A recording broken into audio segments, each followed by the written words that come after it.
السلام علیکم ورحمۃ اللہ وبرکاتہ۔ میں بائکوں کا میکینک تھا، لیکن مجھے ریس لگانے کا جنون کی حد تک شوق تھا، اور ایک روز اسی شوق نے میری زندگی تباہ کر دی۔ میرے پاس ایک چھوٹی عمر کا لڑکا اکثر اپنی گاڑی بنوانے آتا تھا۔ میں نے اسے بھی اپنے ساتھ لالچ میں لگا لیا کہ اگر ہم یہ ریس جیت گئے تو 50,000 کا انعام مل جائے گا۔ وہ اپنی ماں کا اکلوتا بیٹا تھا۔ ریس کے دوران دوسری بائک والے نے اسے دھکا مارا تو وہ روڈ پر جا گرا، اور میرے دیکھتے ہی دیکھتے ایک بھاری ٹرالر نے اس کی میرا نام رمیز ہے، میں بائکوں کا میکینک تھا۔ چھوٹی سی عمر سے میں نے یہ کام سیکھنا شروع کر دیا تھا، اس لیے جب میری عمر 18 سال ہوئی تو میں اپنی خود کی دکان کھول چکا تھا، اور کام بھی بہت اچھا چل رہا تھا۔ طرح طرح کے موٹر بائکس بننے کے لیے میرے پاس آ جاتی تھی، اور ہر لڑکے کی طرح مجھ کو بھی خود بھی ہیوی بائک رکھنے کا بہت شوق تھا، اور میرے پاس جو بھی بائک آتی تھی میں اسے ٹھیک کرنے کے بعد اس پر ٹرائی بھی لینے جاتا تھا۔ ہمارا کام ایسا تھا کہ ہمارے پاس ریسنگ بائکس بھی آتی تھیں۔ بڑے بڑے ریسرز اپنی بائک کی سیٹنگ کروانے کے لیے آتے، اور شوق میں ہم بھی ان بائکس پر کافی تیز رفتاری سے سفر کے اپنا شوق پورا کرتے تھے۔ میرے کافی سارے دوست تھے، لیکن ان دنوں اس میرے پاس ایک چھوٹی سی عمر کا لڑکا بھی آنے لگا جو بہت ہی اچھی فیملی سے تعلق رکھتا تھا۔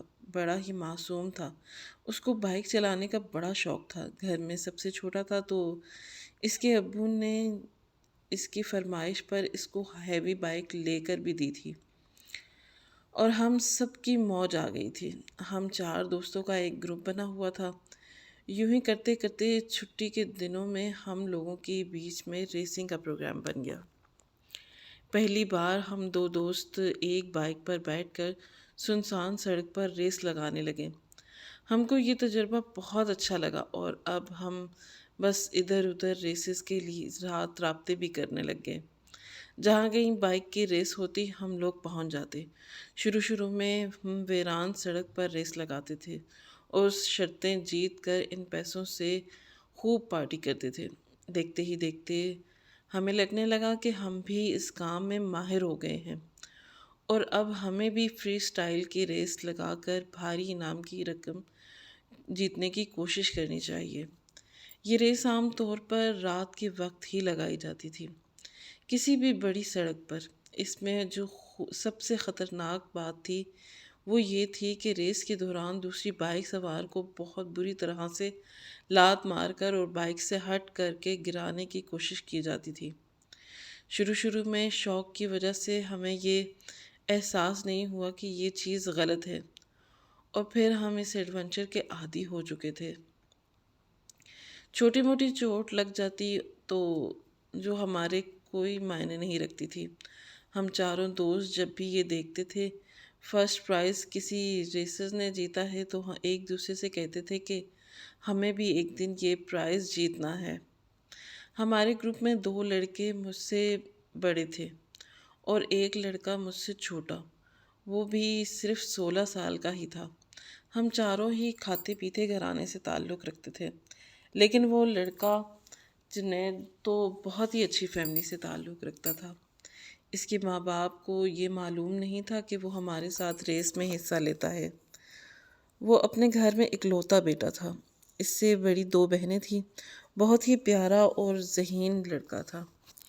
فری ریسنگ کی ویسے تو کہیں بھی اجازت نہیں تھی، لیکن رات کو دیر گئے ہم یہ ریس لگانے میں کامیاب ہو ہی جاتے تھے۔ پولیس والے شام کے وقت ان سڑکوں پر گشت کے لیے چوکی لگا کر کھڑے ہوتے تھے، لیکن جیسے ہی ان کا دھیان رات کے وقت وہاں سے ہٹتا تھا ہم لوگ فوراً وہاں پہنچ جاتے تھے۔ جمعہ کے دن رات کو اکثر ہم سارے دوست ریس لگا لیتے تھے۔ ایک بار ہمیں دوسرے علاقے کے لڑکوں نے چیلنج کیا کہ ہم ان کے علاقے میں جا کر بائک ریسنگ کی حصہ لیں۔ ہم میں سب سے بہترین ریسر جنید تھا، اور ہمارے علاقے میں کئی بار فری ریس جیت چکا تھا۔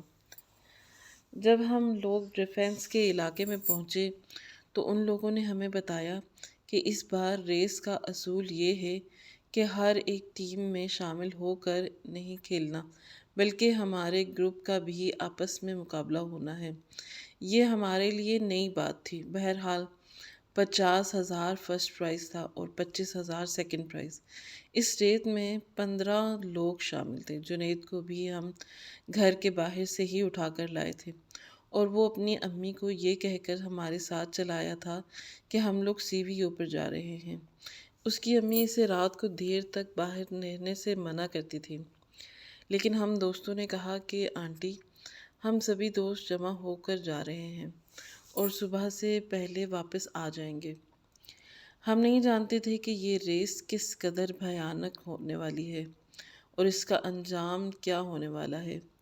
ریس کا انتظام کرنے والے لڑکوں نے پولیس کو پہلے ہی کافی پیسے دے کر اس بات کا یقین کر لیا تھا کہ ریس کے دوران پولیس بیچ میں آ کر کسی بھی لڑکے کو پریشان نہیں کرے گی اور نہ ہی ریس روکنے کے لیے کوئی گرفتاری عمل میں لائے گی۔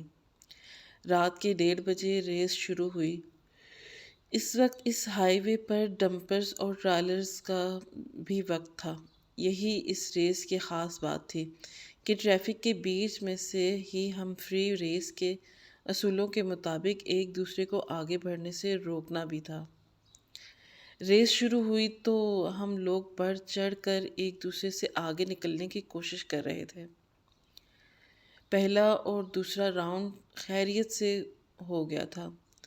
ہم 5 لوگ 19 لڑکوں میں سے تیسرے راؤنڈ میں پہنچے تھے۔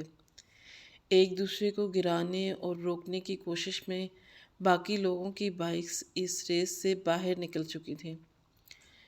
اب میں اور جنید اور 3 لڑکے دوسرے علاقے کے ٹیم کی اس ریس میں باقی بچے تھے۔ جیتنے کے جنون اور شوق میں ہم لوگ بالکل اندھے ہو رہے تھے۔ میں اور جنید ان تینوں لڑکوں سے آگے نکل چکے تھے۔ ہم دونوں ایک دوسرے کو چھیڑتے ہوئے اور یہ کہتے ہوئے کہ یہ ریس میں ہی جیتوں گا، کافی تیز رفتاری سے ایک دوسرے کو ہرانے کی کوشش کر رہے تھے۔ کبھی جنید مجھے اور کبھی میں اسے گرانے کی کوشش کر رہا تھا اور ابھی میں اس وقت وہاں بہت تیز رفتار ٹرالر بھی تھے۔ ہم لوگوں نے ایک ساتھ ایک ٹرالر کو کراس کیا۔ جنید نے مجھے ہٹ کرنے کی کوشش کی اور پھر ایک دم سے میرا داؤ لگ گیا اور میں نے جنید کو جیسے ہی ہٹ کیا وہ سڑک پر جا گرا اور پیچھے سے آتے ہوئے تیز رفتار ٹرالر نے اس کے جسم کو ایک لمحے کے ہی اندر مسل کر رکھ دیا۔ یہ سب کچھ اتنی تیز رفتاری سے ہوا کہ ہم میں سے کسی کو کچھ سمجھ ہی نہیں آیا۔ میرا دل جیسے مٹھی میں آ گیا تھا۔ اس روز مجھے اندازہ ہوا کہ میں خود بھی کتنے غلط راستے پر چل رہا تھا اور دوسرے لوگوں کو بھی اپنے ساتھ اس اندھے شوق کے بھینٹ چڑھا دیا۔ ریس کا انتظام کرنے والے لوگوں نے فوراً ہی جنید کو ہاسپٹل پہنچانے کا انتظام کیا۔ اس وقت اس کے اندر زندگی کی تھوڑی سی رمق باقی تھی۔ ہم سبھی دوستوں کی جان ان کے ہاتھ میں آ چکی تھی۔ سب سے زیادہ بری حالت میری تھی۔ میرا دل چاہ رہا تھا کہ میں وقت کے پہیے کو پیچھے گھما دوں اور جو حرکت میں نے کی ہے اسے واپس موڑ کر لا سکوں۔ چھوٹی موٹی چوٹیں تو ہم اکثر ہی کھاتے رہتے تھے، لیکن کبھی بھی یہ نہیں سوچا تھا کہ یہ ریس کا جنون ہماری جان بھی لے سکتا ہے۔ ہاسپٹل پہنچتے ہی دوستوں نے اس کے گھر والوں کو فون کر دیا۔ اس کے والد اور بہنوئی اور چچا زاد کزنز ہاسپٹل پہنچ گئے۔ اس کے کزن نے جب اس کی حالت دیکھی تو ان سے برداشت نہیں ہوا اور انہوں نے مجھے اور میرے دوسرے دوستوں کو بہت بری طرح سے مارنا شروع کر دیا۔ ہمارے گھر والے بھی وہاں پہنچ چکے تھے اور پولیس بھی۔ جنید کے ابو کو پہلی بار علم ہوا تھا کہ جنید اس ریس میں حصہ لیتا ہے۔ ان کا حال سب سے برا تھا۔ وہ ان کا اکلوتا بیٹا تھا اور ان کی امیدوں کا واحد سہارا۔ 4 گھنٹے زندگی اور موت کی کشمکش میں رہنے کے بعد جنید نے دم توڑ دیا۔ مجھے میرے بڑے بھائی نے چپکے سے ہاسپٹل سے فرار کروا دیا کیونکہ جنید کی کزنوں کی تیور بہت خطرناک تھے۔ پولیس کو بھی بھائیوں نے کسی طرح کنٹرول کر لیا تھا۔ مجھے میرا ہی ایک کزن راتوں رات لے کر بہت دور نکل گیا اور میرا موبائل اور سارا کانٹیکٹ ختم کروا دیا۔ جنید کی لاش جب گھر پہنچی تو اس کی ماں کا صدمے سے برا حال تھا۔ اس کی دونوں بہنیں دھاڑے مار مار کر رو رہی تھیں۔ ان کے پورے خاندان پر یہ خبر کسی قیامت سے کم نہیں تھی۔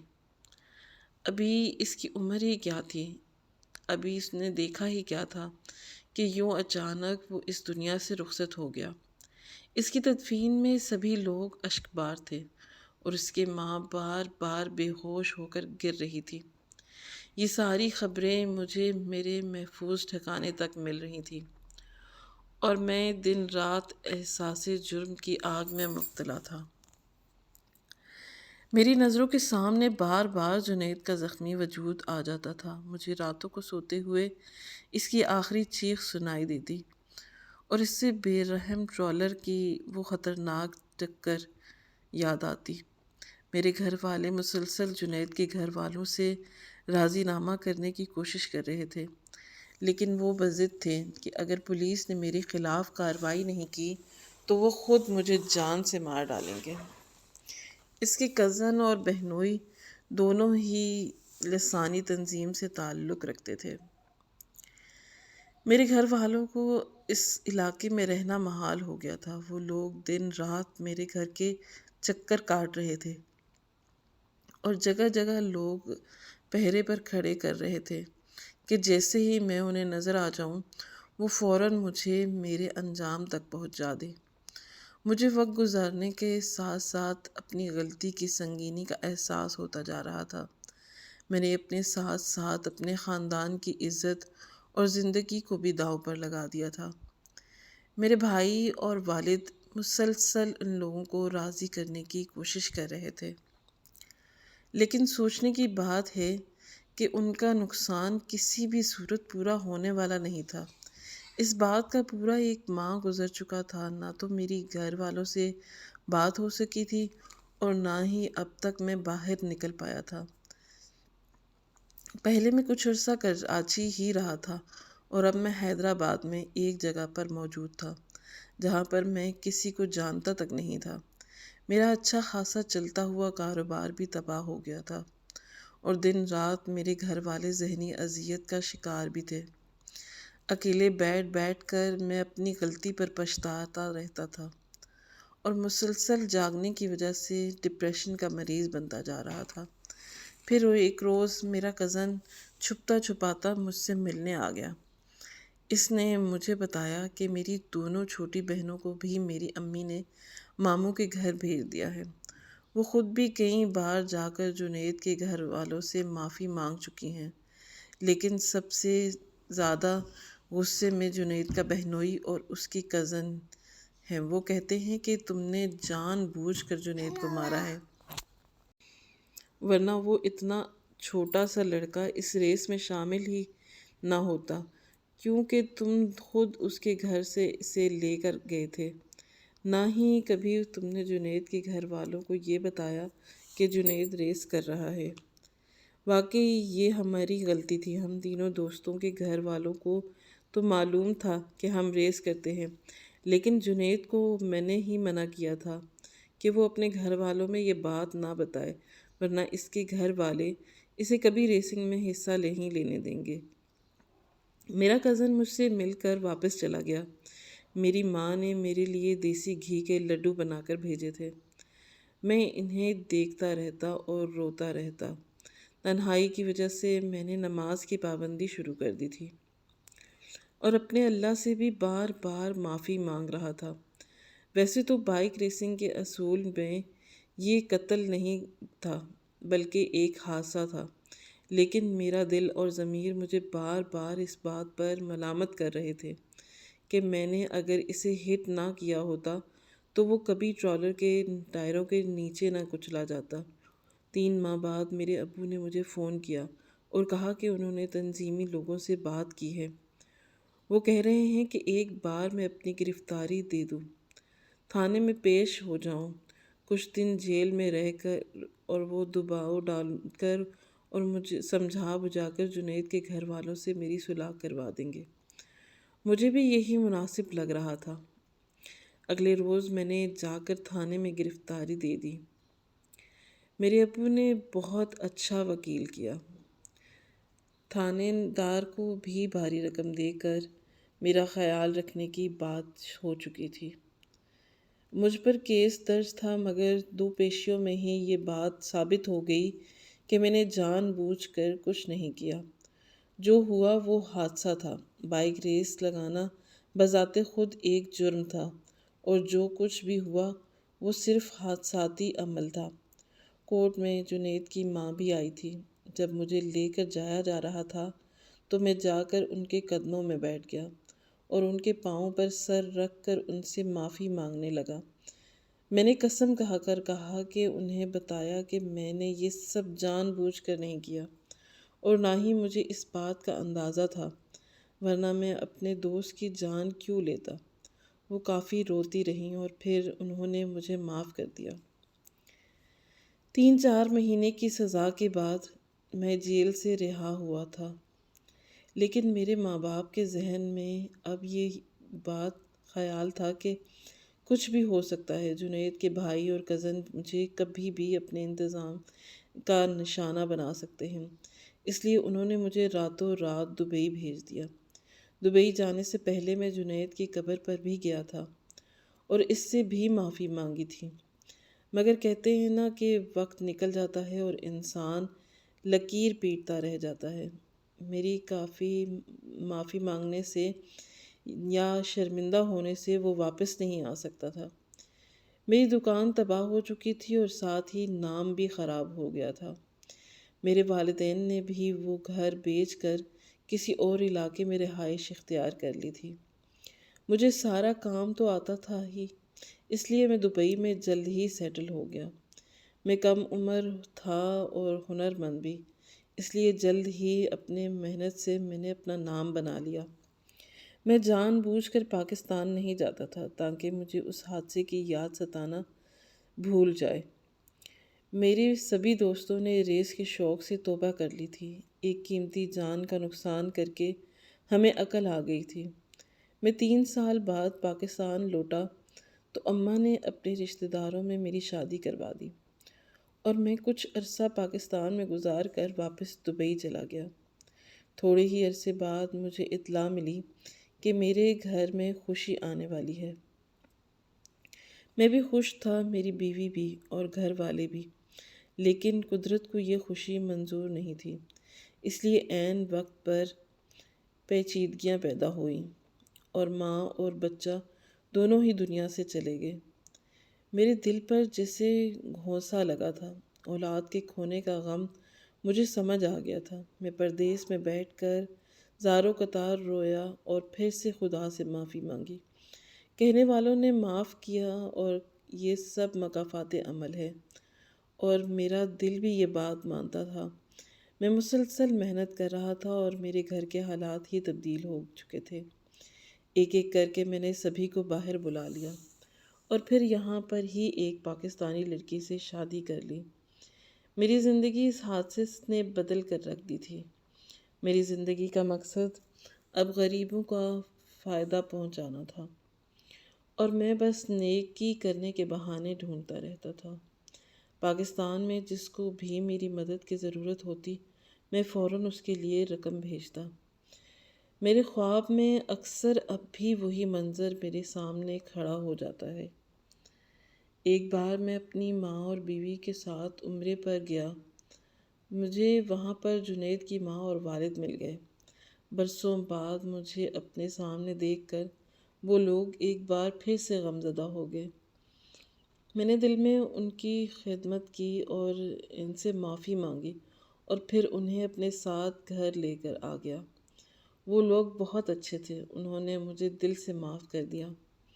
میری شادی کو 7 سال گزر چکے تھے، لیکن میرے گھر میں اولاد نہیں تھی۔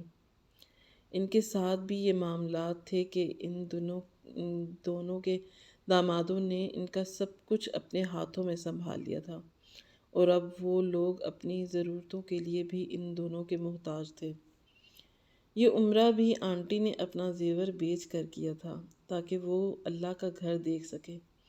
مجھے ان کے حالات جان کر کافی افسوس ہوا۔ میری وجہ سے ان کا بڑھاپے کا واحد سہارا چھیننے۔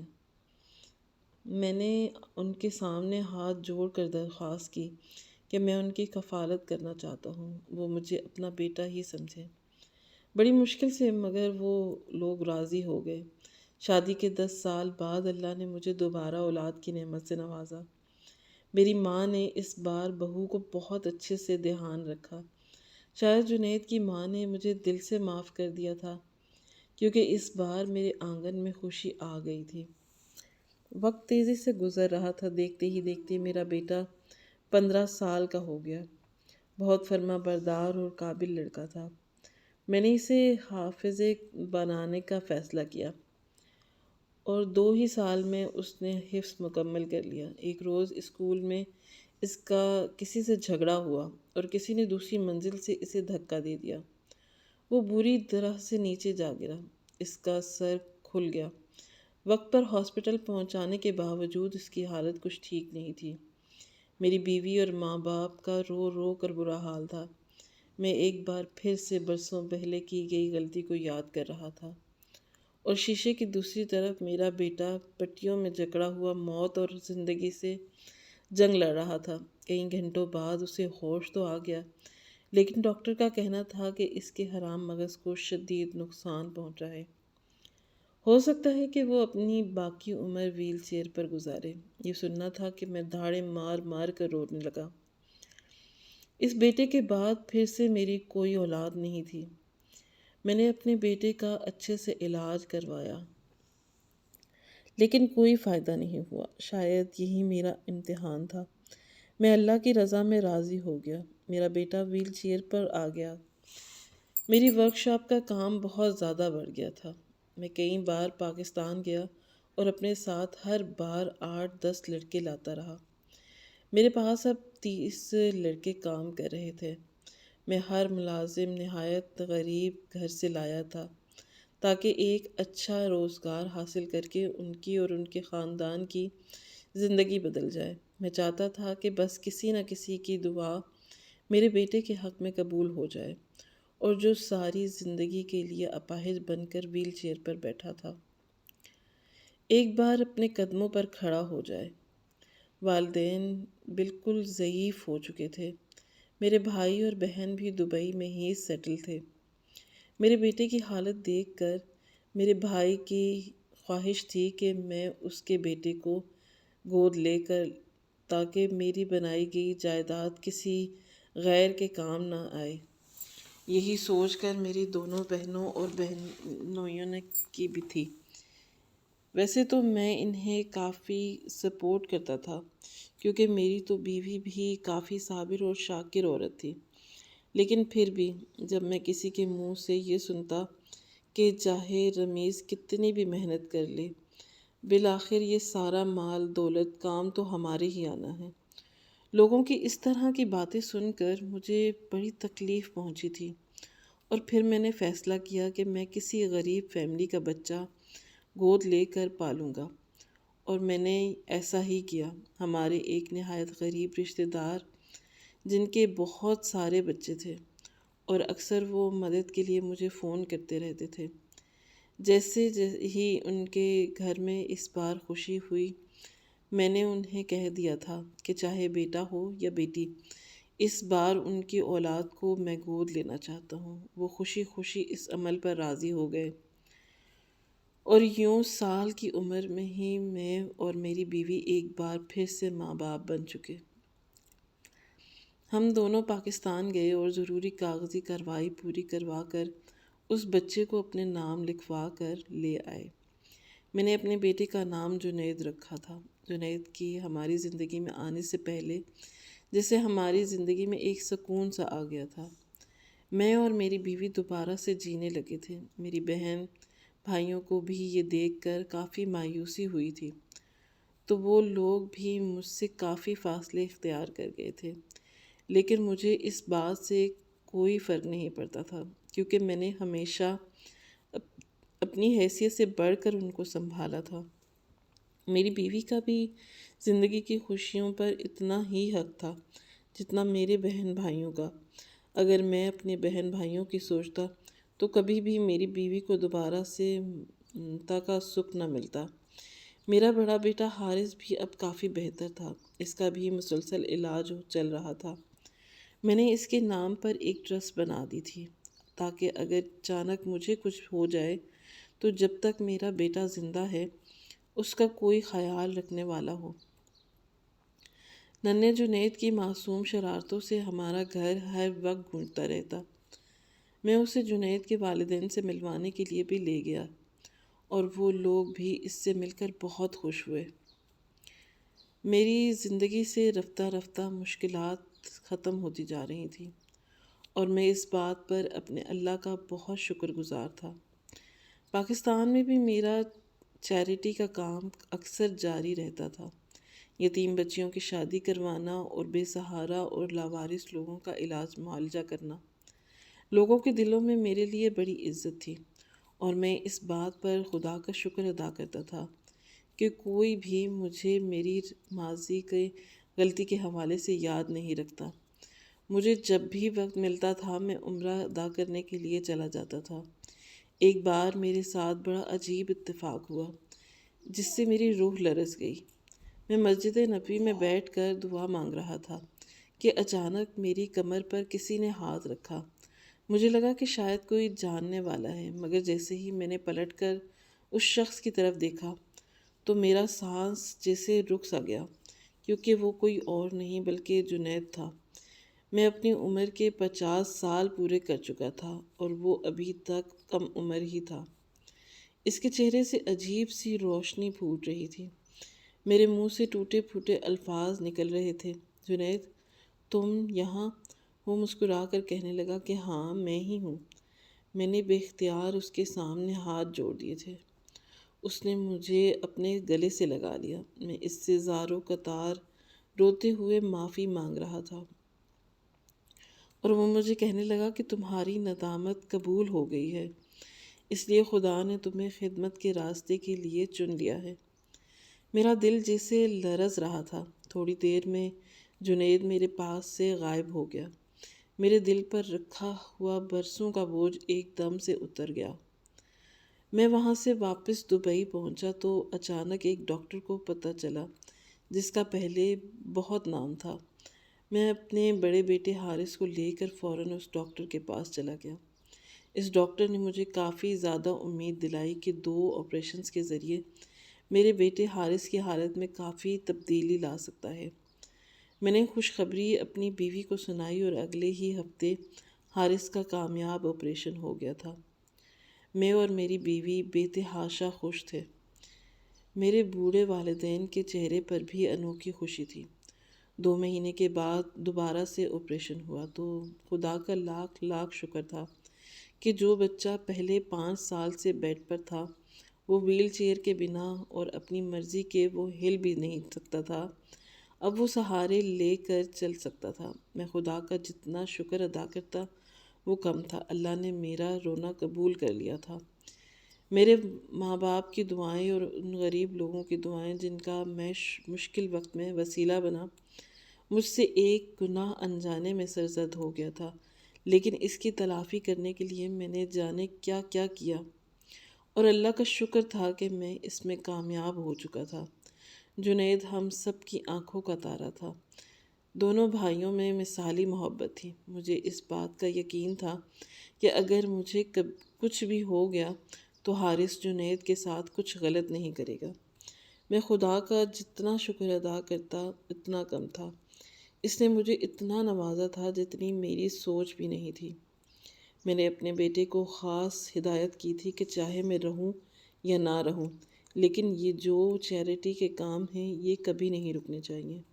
رمیز اینڈ سنز کا نام آج پاکستان اور دبئی میں اپنی پہچان خود رکھتا ہے۔ میرا مقصد کہ میں غریب لوگوں کو باعزت روزگار کے موقع فراہم کروں اور ان کی دعائیں سمیٹوں۔ بے شک والدین کی دعائیں اور انسان کی محبت اس کا نصیب بدل سکتی ہیں، اور ساتھ ہی انسان کو ہمیشہ دوسرے کی جان اور مال کا تحفظ بھی رکھنا چاہیے۔ ہم سب کے لیے ایک دوسرے کی جان و مال کا تحفظ فرض ہے۔ زندگی خدا کا ایک عظیم تحفہ ہے، کبھی بھی اس کی ناقدری نہ کریں۔ ذرا سی وقتی خوشی کے لیے یا پھر ایڈونچر کے نام پر اپنی زندگی کو داؤ پر نہ لگائیں۔ زندگی سب کو دوسرا موقع نہیں دیتی۔ ہمارے والدین نے ہمیں پالنے کے لیے اپنی جوانی داؤ پر لگائی ہوتی ہے۔ ایک اولاد کی موت سے والدین خود بھی زندہ نہیں رہتے۔ آپ کو آج کی کہانی کیسی لگی کمنٹ باکس میں اپنی رائے کا اظہار کریں۔ بس اور اس طرح کے مزید کہانیاں سننے کے لیے ہماری ویڈیوز کو لائک کریں، شیئر کریں اور ہمارے چینل کو سبسکرائب کریں۔ شکریہ۔